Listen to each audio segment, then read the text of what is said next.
So, magandang gabi po muli sa ating lahat. Before we start po, let's go to the Lord in prayer.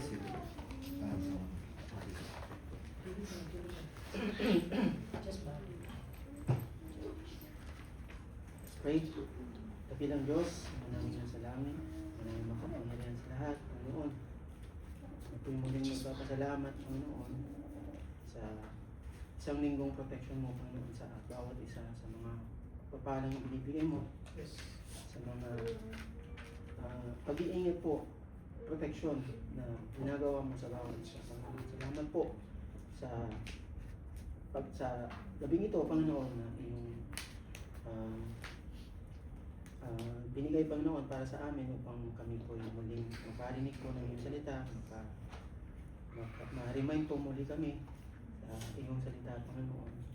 At salamat po, Panginoon, sa mga brethren na patuloy na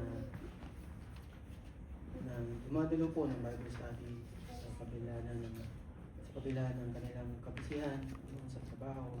Yes. And salamat po, Panginoon, sa patuloy mong paggamit sa tahanan na ito, Panginoon, sa bahay nila Father Dennis Sky, na patuloy nilang pinapagamit po ang kanilang tahanan upang daluyan po ng iyong salita, mapahalapan Panginoon. And I pray, Lord God, na ang lahat ng mga gagamitin mo na preacher sa gabing ito, Panginoon. Yes. Now, i-guide mo po kami. Give us wisdom and understanding. Paalala mo po ang iyong tinuro sa amin, Panginoon. Naway. I-bless mo po ang mga makikinig through thy word, Panginoon. At gamitin mo po ako, Panginoon, for your glory and honor, Panginoon. And patawarin mo po kami sa lahat ng aming mga nagawang kasalanan, Panginoon. Naging kalugod-lugod sa iyo. Muli, Panginoon, i-bless mo po ang aming pag-aaral. Naway mangusap po kayo sa bawat isa sa pamamagitan ng inyong lingkod, Panginoon. Tago mo po ako sa inyo. Likuran, Panginoon. Naway ang salita mo lamang po. Magtawin niyo po ang lumabas sa aking bibig. At i-bless mo po ang aming pag-aaral sa isang malangin sa pangalan ni Jesus. Amen. Amen. So, magandang gabi po sa ating lahat. And our lesson for tonight po is all about galit, anger. It's all about anger. Do not be angry and do not sin. Amen. So, navigating the fire within us. Matatagpuan po natin to. Ang ating pag-aaral po ay base po sa Ephesians chapter 4 verses 26 to 27. So, una po sa lahat, sino po sa atin ang may pressure cooker sa ating tahanan? Brother, may ganun ba kayo? Ano ba tayo? Halata. Dati meron eh. Pero sino nagagamit na? Si Brother Dolo, baka meron. Meron kayo? Maligas kasi kami. So, naranasan niyo na po bang masabugan ng pressure cooker sa Pinas or di ba nakakatakot? May pa rin. Oo. Sige, let's imagine po no total nandito tayo sa tahanan nila Brother Dennis. I-imagine natin na nagluluto si Chef Dennis. Parang imposible. ng bulalo. Di ba di ba kapag gumagamit tayo ng pressure cooker, di ba kapag may naririnig tayong tunog or sipol from the pressure cooker, ibig sabihin, kumukulo na po yung karne yung beef na niluluto natin. At mas mainit, mas lalong lumalambot po yung karne niluluto natin. And which is actually good po, no?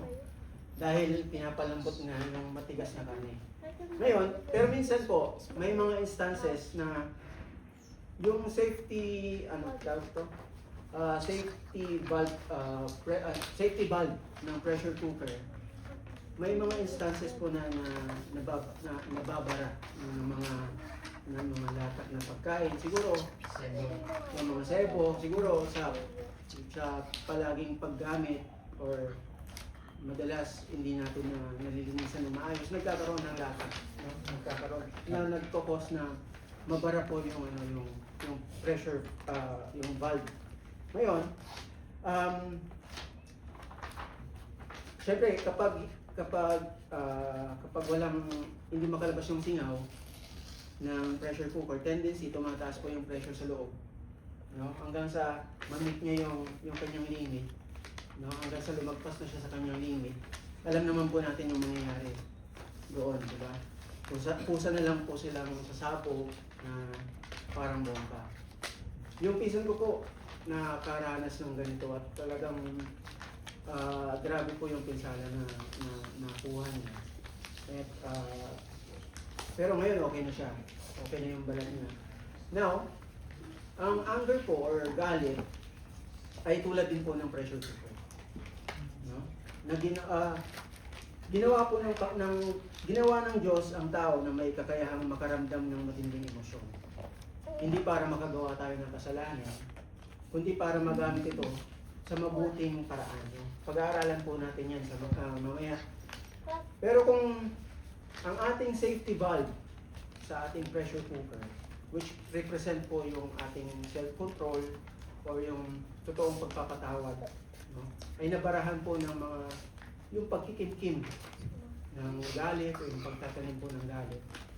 Dadating po yung pagkakataon na lalampas at lalampas po tayo sa hangganan ng ating pasensya. Pusa na lang po tayo sa sabog, no? Pusa na lang tayo sa sabog sa galit. At kapag sumabog po tayo, ang tendency po, maaari natin masira yung ating testimony, yung ating relasyon sa ating pamilya, sa ating kaibigan, at even sa atin na magkakapatid sa church. No? So yan po yung warning. So kaya wag po nating itago lang po yung galit. No? Or wag tayong magtanim ng galit. Ang point po kasi is kailangan maging totoo po tayo sa ating sarili at sa Panginoon.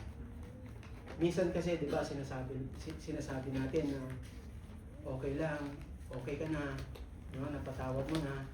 Pero sa loob-loob natin, nandun pa rin yung pait, nandun pa rin yung galit. Di ba, niloloko lang natin yung sarili natin. Yung kagalit mo, no, ang himbing-himbing ng tulog niya. Samantalang ikaw, di ba, kumbaga nandun pa rin yung galit, nandun pa rin yung puot, naiirita ka pa rin. Sino yung lugi? Di ba, tayo rin. Kaya, as a human being po, or as a Christian, madalas, di ba gusto natin smooth yung pakikisama lagi. Minsan ayaw natin na magalit para sa tama. Di ba? Ayaw natin mag-rebuke dahil ayaw natin silang ma-offend. Ayaw natin silang magtampo. Sa halip na resolbahin po, no? Kinikimkim na lang po natin at nagtatanim na lang po tayo ng sama ng loob.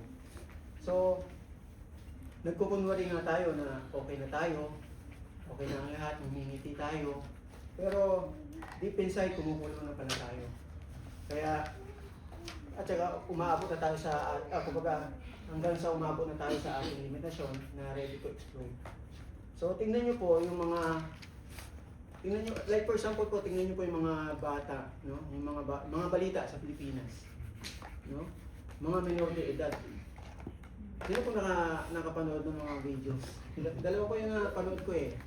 Yung dalawa na namaril, tapos isa pang babae. Nagsa. Oo. So, mga minor de edad pa lang. Pero, kumina ng buhay ng kapwa nila estudyante. Hindi natin alam kung gaano katindi yung kinikimkim nilang galit sa loob ng mahabang panahon para magawa nila yung mga bagay na yun, no? Para makapatay po ng kapwa nila estudyante, no? Hindi mo alam kung talagang sumabog na sila sa galit or talagang sabog lang sila. No? Pero, di ba, sa panahon po natin ngayon talagang hindi natin alam, kumbaga hindi natin namamalayan, baka nagdidroga na, kaya, di ba? So, but seriously po, ang pagkimkim po ng galit ay nakakatakot. No? Kaya, huwag nating hayaan na bumara ito sa ating safety valve para hindi po tayo mapahamak. So, now in Ephesians chapter 4, verses 26 to 27, will remind us and will teach us how to navigate the fire within us. So, basahin po natin. May I request everyone to open their Bible in Ephesians chapter 4, verses 26 to 27. Sabay-sabay po nating basahin. Nandiyan na po ba lahat? Amen. Reading now. Be ye angry and sin not. Let the sun go down upon your wrath. Neither give in to evil. Amen. May God bless the reading of His Word. So dumako po tayo sa ating context. Sabi po rito, Paul writes this to Church of Ephesus, a city filled with wild pagans riots, where people let their passions run completely wild. But Paul stands up and says, no, you have to put on Christ. You have put on Christ. He commands them to put off the old man and to put on the new man. No? Sabi po rito, again, isinulat po ni Paul ang book of Ephesians while he is in under house arrest in Rome. Ngayon, ang Ephesians church ay binubuo ng Jewish people at converted Gentiles. So, kilala nila ang Panginoon. Kumbaga, naipaliwanan ni Apostle Paul sa kanila yung patungkol kay Panginoong Jesus. But still, there's something wrong sa kanilang mga pamumuhay. Kaya naman, Paul exhort them how to walk with Christ. That is, to put off the old man and to put on the new man. And as an introduction po, in our text today, the Apostle Paul gives a command that shocks the average listener. Be ye angry. Many Christians live under the false impression that all anger is a sin, and that a good Christian must become an emotionally numb statue. So many things na ang totoong Christian daw po ay parang estatwa na parang walang nararamdamang emosyon, no? Laging kalmado, walang pakialam, or hindi natitinag kahit na anong kasamaan yung nangyayari sa paligid niya. And siguro, magtatanong po ang ilan sa atin.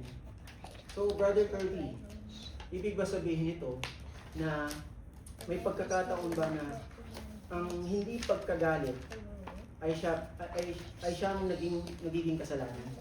No? Ulitin ko po, no? May pagkakataon ba na ang hindi pagkagalit ay siya pang nagiging kasalanan? I will give you an example po, no? Kapag ba ang anak natin ay sinagot-sagot tayo ng pabalang, ng walang respeto, which is against by God, no? Which is against kay God, ikatutuwa ba natin? Hindi po, diba? Kapag ba ang kapatid natin sa church, or kahit sino mang kaibigan natin, na alam natin nagsisiraan, tapos nagiging dahilan po yun para umalis yung brethren niyo sa church, matutuwa ba tayo? Hindi po, di ba? And kapag ba sinabi ng ating anak or anak natin in the future na lalaki, na babae siya, at yung babae naman lalaki siya, no? Na dahil na-influensya na po siya ng kamunduhan na tinatawag na pride. Matutuwa ba kayo as a parents? Diba? Hindi po. Now, ibalik po natin yung tanong. May pagkakataon ba na ang hindi pagkagalit ay siya pang nagiging kasalanan?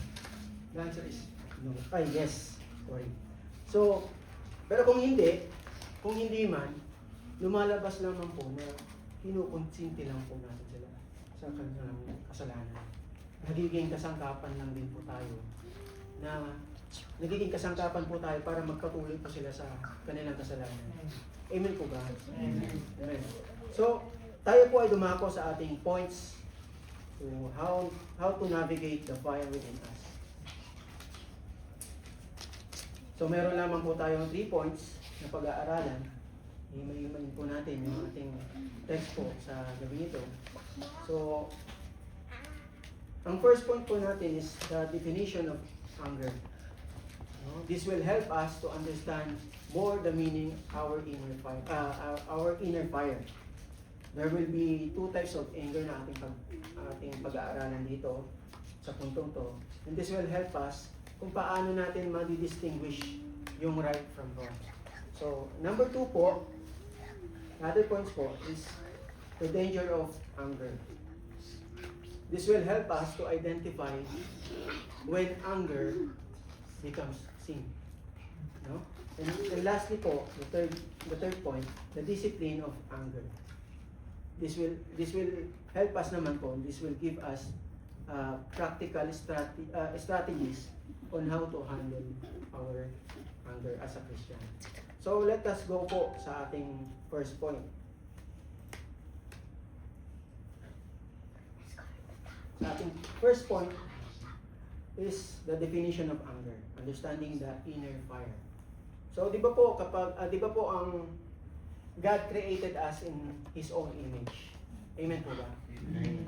Kasama po dito yung kakayahan na makaramdam po tayo ng matinding emosyon. No? Na dapat magamit po natin sa mabuting paraan. The word angry in Greek word or gizo, which means to be angry, to provoke to anger. In Baptist and wider evangelistic teaching po, this is often described as righteous indignation or objective anger. And it was given by Paul in imperative command. Imperative command meaning parang grammatical form na to give an order or to make a request or advice. Na para bang ang sabi parang magalit ka dahil kailangan mong magalit for some positive reason. No? Parang ganun po yung way, no? At ang anger po in purest form, ito po ay dinisenyo ng Panginoon bilang isang depensa natin sa mga pagkakataon paano tayo magre-react sa mga gawa ng kalaban o sa mga kasalanan. Kumbaga ito yung high defense mechanism natin against evil. So now, there's a supporting verses na ating babasahin. Basahin po natin ang Proverbs 16, verse 32. Siguro mag-start tayo kay Brother James. Proverbs 16, chapter 2, verses 32. He that is slow to anger is better than the mighty, and he that is great to spirit than he that taketh a seat. Amen. So, sabi ko ito, God values the management of the emotions. Hindi yung parang estatwa lang na walang nararamdamang emosyon. No? Tulad ng sinabi ko kanina. Sa mata po ng Diyos, ang tunay na lakas ng isang Kristiyano ay hindi sinusukat sa panlabas na ginagawa natin. No? Kundi sa kung paano natin kinokontrol ang ating emosyon. Sa tulong po ng Holy Spirit. I don't think Tito Davy, when he was still alive,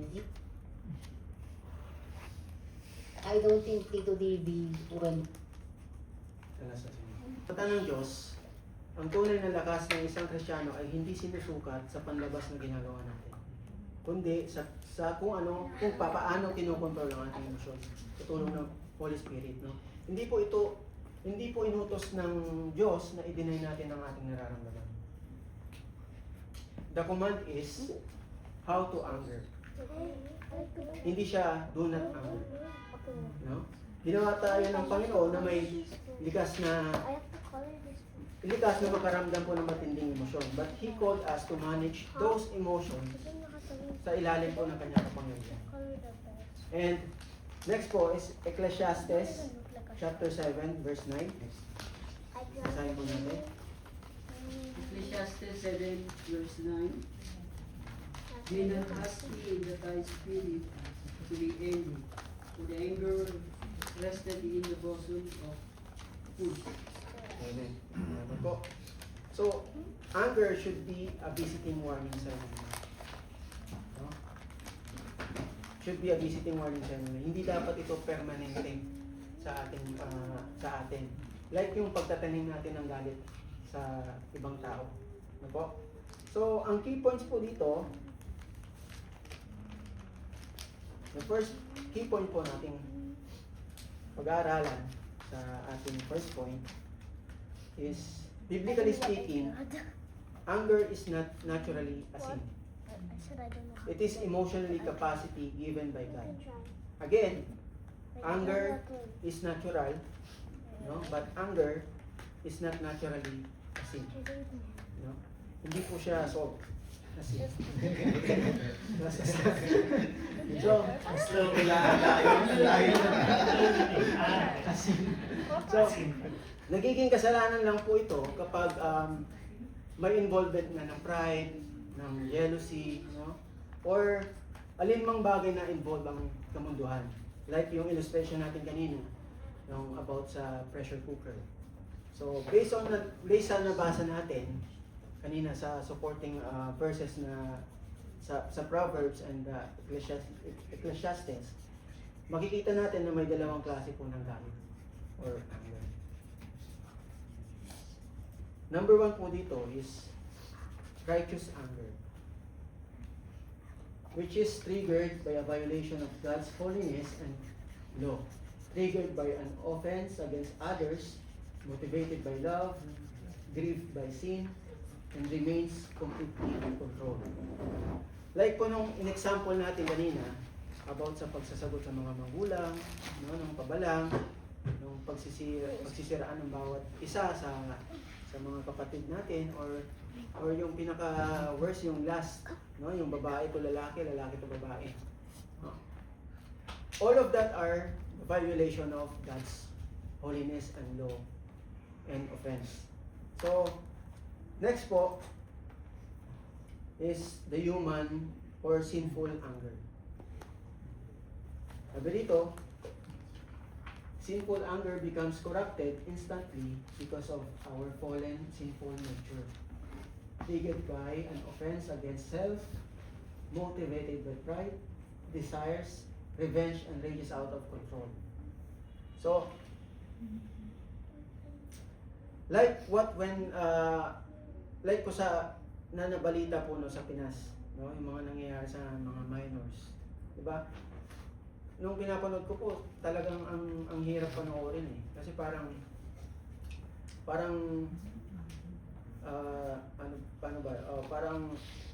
naging parang andali sa kanilang pumatay. Ano po? Ang hirap panoorin. Kaya please be reminded po na ang galit ay hindi dinisenyo ng Diyos para manakit po tayo ng lahat. It was meant to protect what is holy and right. So, because sometimes the act of being angry is another way of an act of love. Especially sa teens, no, sa kids. Please be remember that if your mom and dad are angry or mad or they corrected you, it doesn't mean that they don't love you. No? They are disciplining you because they love you and they want to protect you. And ayan po, no? And practical lesson po na ating matututunan dito is when the hot flash of anger rising up, force yourself to count to five before speaking or typing or doing something. Use those 5 seconds to evaluate why you are mad. If the anger is about your ego being bruised, immediately confess it to God and false alarm before it passes your lips. No? Sabi po sa scriptures, scriptures warns us, no, that anger of man does not produce the righteousness of God. Mababasa po natin yan sa James chapter 1 verse 20. No? The anger of man does not produce the righteousness of God. Now that we understand po the inner fire within us, let us go po sa ating second point. The danger of anger. No? Identifying when it becomes sin. So, kanina po, napag-usapan natin na yung being angry in our first point was given by Apostle Paul in imperative command. Parang grammatical form. And this time, yung sinabi rito na and sin not, was given by Apostle Paul in urgent command naman. No, bakit? Because it acknowledged that anger is very dangerous. No? Ito ay parang panganib na bangin. Mapanganib na bangin. Tapos isang hakbang mo lang, kumbaga, mahuhulog ka na papunta sa pagre-rebelde mo sa Panginoon. Yun po, no? Parang be angry, but oops, do not sin. And it is a warning po, no? So please be reminded po na ang galit ay mabilis na nagiging kasalanan kapag ang motibo natin ay bumaliktad na. No? From defending God's holiness to defending our own ego. So yung palaging kumbaga parang yung palaging nakatuon lang lagi sa ating sarili, naghahanap ng paghihiganti sa kapwa, imbes na magkabati, di ba? Now, nagiging kasalanan po ang galit kapag nagbabago po yung kilos natin. From righteous to sinful or man anger. To illustrate that po, we have some key points or biblical illustration.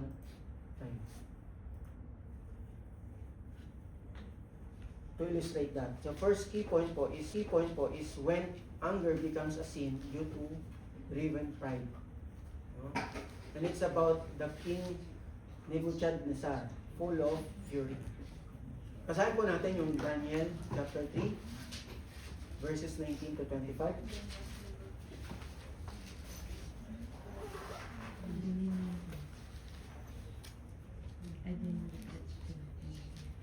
Daniel 3:19. Daniel. Then was Nebuchadnezzar Hirap kasi yun. full of fury, and the form of his visage was changed against Shadrach, Meshach, and Abednego. Therefore he spake and commanded that they should heat a furnace 1/7 times more than it was. Want to be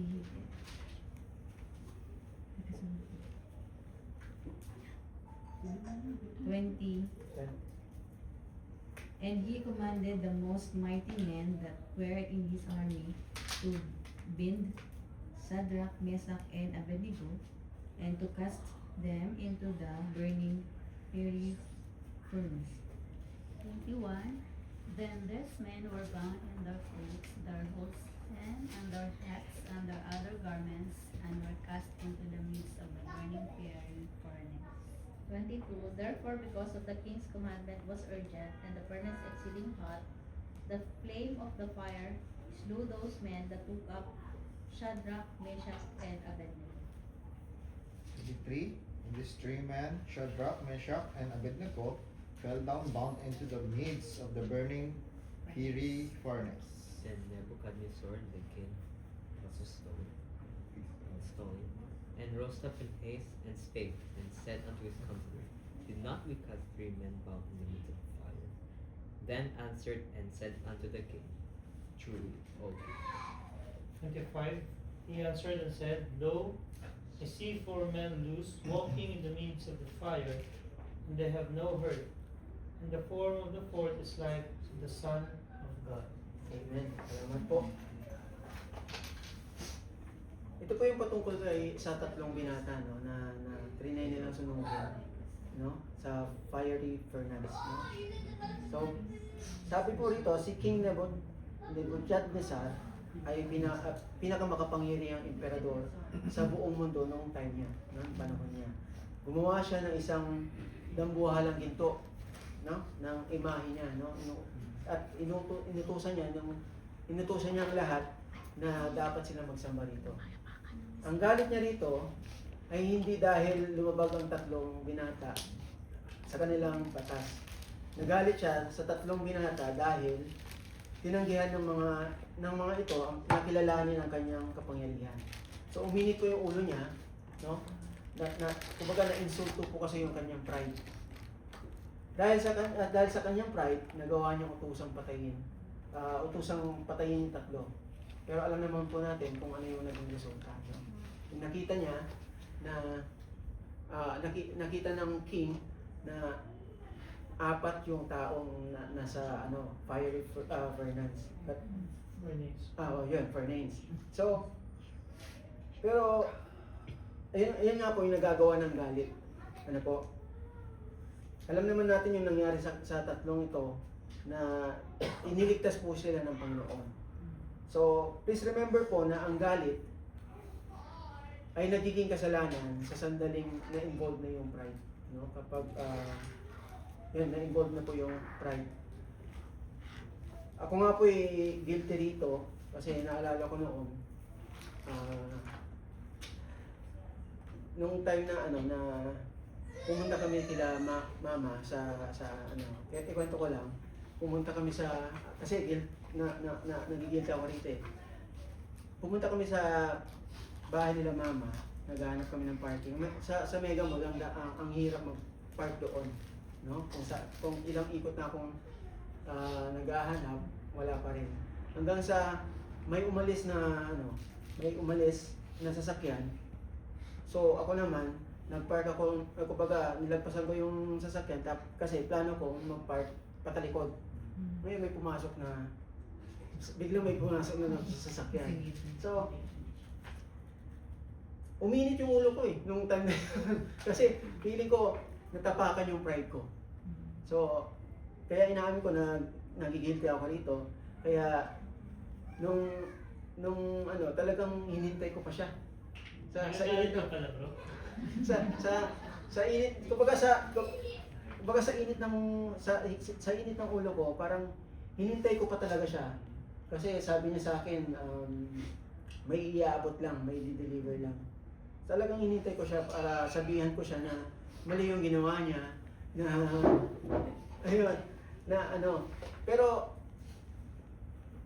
alam ko naman na mali yun, no? Kasi sabi ni Gab, daddy high blood. Kaya dahil doon nawala yung inis ko ba. Kaya minsan talaga blessing din mo talaga yung mga makukulit na anak no? So sinare ko lamang po ito kasi to remind us na mali yung ganun, no? Kasi for sure maraming nakakaranas no. And para ma-remind lang po tayo na mali yun. And second point po is when anger becomes a sin due to driven by jealousy. No, it's about the immediate reaction of the elder brother in parable of prodigal son. Basahin po natin yung Luke chapter 15 verse 18. Luke 15 po, 18. 28. Ay, sorry. 18 po, 18.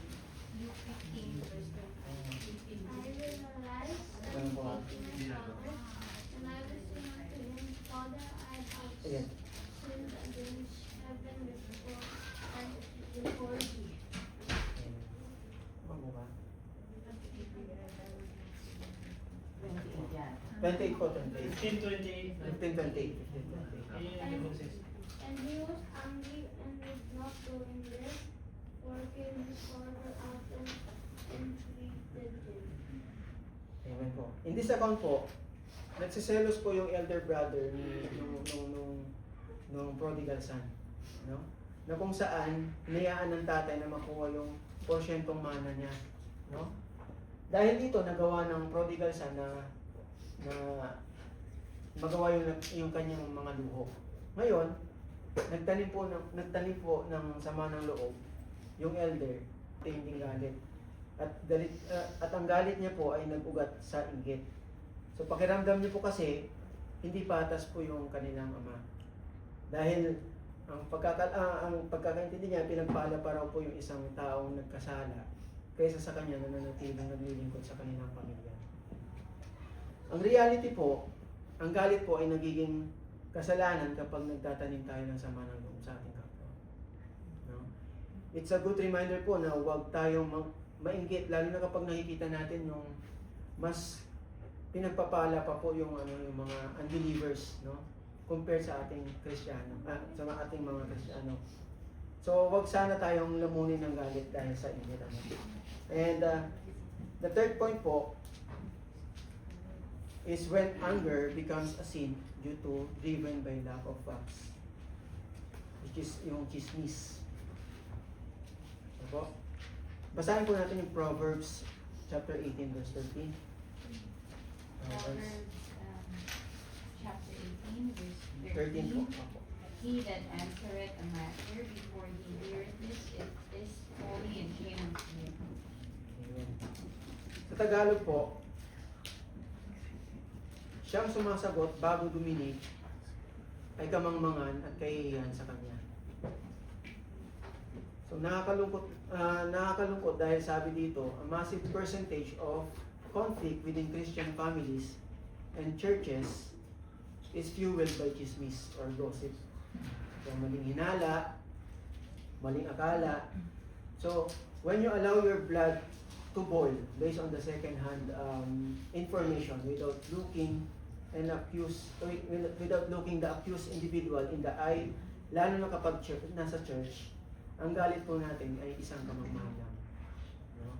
Ito ay kasalanan sa harap ng Panginoon.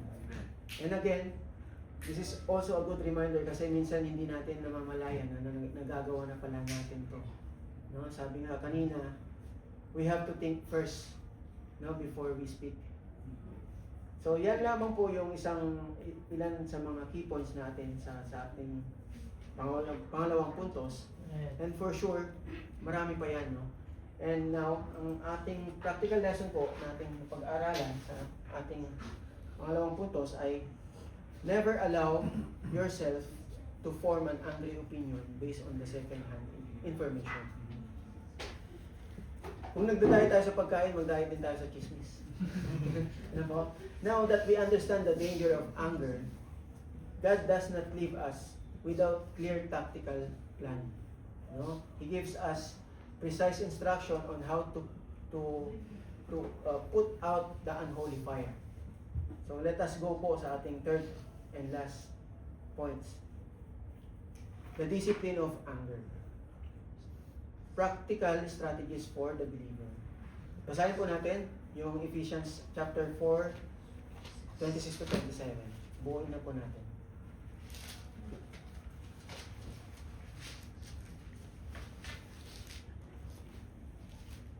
Ephesians 4:26-27.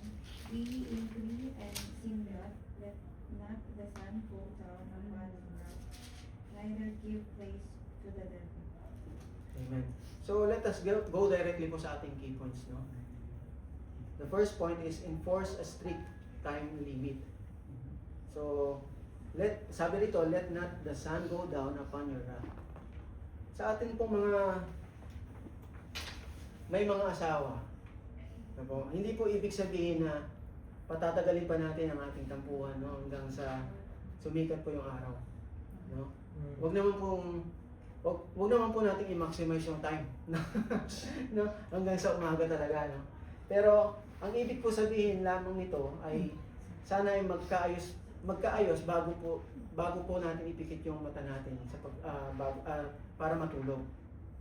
Huwag natin hayaan na matulog tayo na na magkaibang higaan, ano? Yung isa sa sofa, yung isa sa higaan, no? Or May partition. yung isa, kumbaga, May or una sa gitna. magkatabi nga yun, pero may great wall of pillow naman. No? May great of pillow naman na. So, tapos minsan, di ba, magkatalikod pa. Di ba? Pitpit pa yung sama ng loob. So, dahil ang gabi po, ay dinesign nyo po ng Panginoon, hindi para hindi para magbangayan, magtampuhan, kundi para sa kapahingahan, no? O pagnilay-nilay o kapayapaan. Kaya, yung sinabi ni Paul na huwag palubugin ang araw, ang mensahe po ay malinaw. Ang pagdala ng galit sa higaan o kama ng mag-asawa ay pagsira sa gabing dinesign ng Panginoon sa atin. So, ang question po, baka may magtanong kung paano kung hindi talaga hindi talaga kaya magpatawad. No? Iluhod lang po natin sa Panginoon, no? At isurrender po natin sa Kanya at makakamit po natin ang peace. So, reflection po, lagi dapat piliin ang isa't isa, no? Sa ating mga may asawa, lagi dapat natin piliin ang isa't isa, no? In a sense po na lagi niyo pong piliin na magpatawad, no? Lagi niyo pong piliin na patawarin ang isa't isa, lagi niyo pong piliin na mahalin ang isa't isa. Lagi niyo pong piliin na pagpasensyahan ng isa't isa. So, huwag natin hayaan na gamitin ng kalaban yung ating emosyon or galit na para makagawa tayo ng kasalanan. Again, no? Again, it's a good reminder po ulit sa ating may mga asawa, no? Or even sa mga nagkakatampuhang mga kaibigan or for us, magkakapatid sa ating pananampalataya. Or sa mga adult na gusto na mag-asawa in the future, no? Pero dapat manligaw muna kayo. So, second point po is starve the enemy by closing the door. Sabi po rito, neither give place to the devil. Sabi po sa Ephesians 27. So the Greek word of place here means topos. It refers to strategic location. In ancient Greco-Roman military strategy, ang salitang topos or place na ginagamit sa text, no, ay isang strategic location daw po. Like for example, yung mga nasa itaas ng bundok or sa isang tulay or sa isang maliit na coastline location. Kung mapapansin niyo po, yung itong mga location na nabanggit, ito po ay pabor sa kanila once na sila ay matake. No? Kapag nasa mataas, makikita nila yung nasa baba. Makikita mo agad, no? Kasi kapag nasa tulay naman, madalas doon yung daanan. So, alam ng mga general noon, nung ancient time, na hindi na kailangan sakupin ang buong bayan sa unang araw. Kailangan lang nila na maagaw at makuha nila yung isang topos, no? Mula sa maliit na location na yon, magtatayo sila ng kampo, magpapasok sila ng mga armas, at unti-unti nilang wawasakin yung buong bansa sa loob na yun. Now, si Satanas po ay isang oportunistang general. Ano? Hindi niya kailangan aralin ng buong buhay mo dahil para wasakin ka. Dahil kailangan lang niya yung maliit na topos na isang gabing matinding tampo, no? Isang gabing matinding galit. Kapag po natulog tayo na may galit, ano po, binibigyan natin si Satanas ng lugar sa ating isipan, no? Sa ating utak. Mula sa pwestong yon, taniman po tayo ng mga pag-iisip na paghihiganti or tataniman po tayo na huwag magtiwala or ano pang bagay na hindi nakakabuti sa atin. So, isang gabi lamang po, matinding tampo ang kailangan niya para sirain po ang ating relasyon sa ating pamilya, sa ating mga kaibigan o sa ating mga brethren, no? And third point po, is control your volume and your tongue. Basahin po natin yung Proverbs 15, verse 1. Proverbs 15, verse 1. Proverbs 15 verse 1, a soft answer turneth away wrath, but gracious words stir up anger. Amen. Sa human being po, kapag ang galit, ang isang kapag galit ng isang tao ay madalas nangyayari. Kumbaga, usual kapag nagagalit po tayo, di ba? Usually na nangyayari, tumataas po yung boses natin. No? Minsan nakakapagbitaw po tayo ng masasakit at saka mabibigat na salita. But the Bible teach us in different ways. The moment na nakakaramdam po tayo ng matinding galit, that is also the moment na dapat nating piliting ibaba yung ating boses. No? Pero wag naman po yung hindi ka magsasalita or hindi ka iimik. Diba? Kasi parang pareho lang din yun eh. No? Ang may nahong sagot po, no, samahan mo na ng lambing ng asawa mo, ay madalas magpapainahon po ng galit. No? Sa inyong kausap. So, lastly po,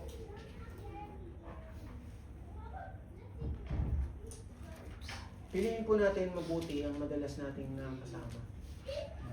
No? Sabi dito, choose your inner circle wisely. Basahin po ulit natin ang Proverbs 22, verses 24 to 25. Proverbs 22 verses 24. Make no friends with an angry man, and with a furious man thou shalt not live. 25. Lest thou learn his ways and get a snare to thy soul. Ang galit po ay nakakahawa. No? Para siyang virus. No? Kung ang madalas mong kasama sa trabaho or sa barkada or sa maging sa mga pinapanood natin sa social media, no, yung mga taong laging galit, reklamador, at mahilig makipag-away, unti-unti mong makukopya po yung kanilang ugali, or hindi mo namamalayan, magiging mabilis ka na rin magalit, no, hanggang sa mahulog na tayo sa patibong ng kasalanan. So again, yung mga balita po ngayon na sa mga minors natin, ang malaking dahilan po, ang malaking dahilan dyan kung bakit nila nagawang kumitil or gumawa ng isang bagay na hindi maganda ay impluwensya. No? Impluwensya sa mga barkada, o sa katrabaho, lalong-lalo na sa impluwensya ng social media. Kasi free access sila eh. Accessible sila eh. Pasalamat na lang po tayo dito, no? At inistriktuhan na yata, no? From 15 years old pababa. So, sa panahon po natin kasi ngayon, anger po is everywhere. So, kaya piliin po natin palagi yung nakakasama natin, yung pina-follow natin, especially sa mga kids and teens. Now, as a practical lesson, no, sabi po rito, every Christian, family, and married couple in our congregation must make an unbreakable, sacred covenant before a holy God today. We will not permit our eyes to close in sleep while our hearts are actively harboring unresolved bitter anger. And as I conclude po, no, sabi po rito, for the child of God, look to Ephesians chapter 4:22. Sabi po rito, and be ye kind one to another, tender-hearted, forgiving one another, even as God for Christ's sake hath forgiven you. Take the fire of sama ng loob out of your own hands and surrender it completely to the Lord. So, wag po nating hayaan na mabara tayo ng sama ng loob, no? Wag po nating hayaan na mabara tayo ng sama ng loob, pagtanim ng galit, pride, jealousy, at kahit ano pang bagay na gusto ng mundo na ikagagawa natin ng kasalanan dahil sa maling galit. Huwag po natin hayaan na magkaroon ng isang lugar ang kalaban sa ating utak upang masira po ang ating relasyon sa ating mga pamilya, sa ating mga mahal sa buhay. And please remember po,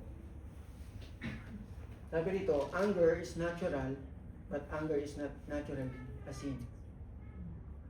Anger is natural, but don't let your anger to become a sin.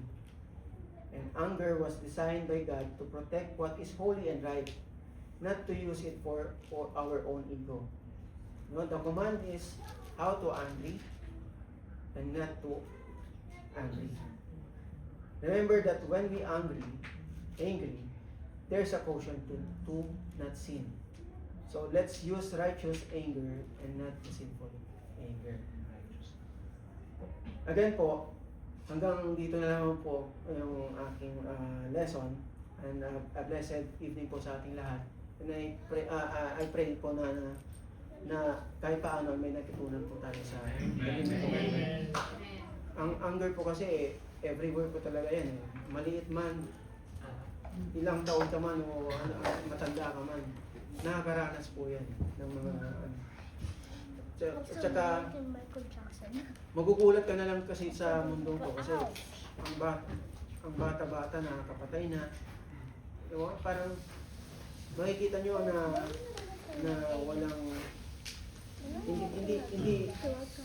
hindi siya, yung mga bata ngayon parang karamihan sa mga bata ngayon parang hindi na nag-guide ng tama ng kanilang parents. No? So ayun, sana base sa lesson natin ay magamit po, kumbaga pwedeng magalit para protektahan ang holy and right, no? And wag nating gamitin yung galit natin sa masamang kumbaga sa masamang paraan. And yun lamang po. Brother Dennis, baka may additional or mga preachers or additional na baka wala akong baka may nakalimutan akong sabihin. Wala na po ba? Ano ko lang, brother, actually tama yung sabi mo kanina na yun righteous anger. Let's use righteous anger and not the sinful anger. Kasi generally ang anger, it blocks blessings sa buhay natin. Lalo na kung yung anger na yun is sinful anger talaga. Amen. Parang binablock niya yung blessings sa buhay natin. Opo. Yun lang. Salamat po. And kayo po, Brother Dennis, may tagdag ka? May tanong ako, kaya alam mo, may tanong. Sige po, tanong mo na lang mamaya. Sige po. Amen, thank you bro, thank you. Sige po. Request ko po si Brother Edie. So, close us in prayer. Kami namin nasa langit, maraming salamat po sa gabing ko na itinutad mo sa aming Panginoon itong mag-aaral ng salita. Maraming salamat po kay Brother Kirby, Panginoon. Ginamit po siya ngayong gabi, Panginoon. Ituro, Panginoon, ang inyong mensahe para sa aming Panginoon. Truly, Panginoon, bilang Kristiyano, Panginoon, hindi dapat po kami maging magagalitin basta-basta, Panginoon. And kayo po ang siya mamuna sa aming Panginoon na maiwasan po namin ito, Panginoon. Dalayan ko po, Panginoon, na kayo po ang patuloy na mamuna sa bawat preachers ng their group, Panginoon. Continue to use us for as we deliver your word, Panginoon, every Friday that we have Bible study, Panginoon. I also, maraming salamat din po, Panginoon, sa tahanan ng mga trainer, Panginoon, na patuloy niyo pong ginagamit, Panginoon, para maging lugar na kung saan po kami, Panginoon, mag-aaral ng inyong salita, Panginoon. Patuloy niyo po silang pagpalain, not just physically, but also spiritually, Panginoon. Continue to use them, Panginoon, sa bawat ministry that we have in church, Panginoon. And continue to make them a blessing to each and every one of us, Lord. Dalayan ko rin po, Panginoon, ng aming pag-uwi, Panginoon, kayo po sa mag-ingat sa aming Panginoon, na may makadating po kami ng aming mga tahanan ng katiwasay, Panginoon. Yes. Ganyan po, Panginoon, dalayan ko, Panginoon, ng aming pagsasaluhan ngayong gabi, Panginoon. Kayo po ang siyang magbasbas dito, Panginoon, at magbigay sa amin ng kalakasan. Physically, Lord, maraming salamat po, Panginoon, sa mga naghanda, Panginoon. Continue to bless them and use them, Panginoon. Forgive us of all our sins and all the sins we pray in Jesus' name. Amen. Amen.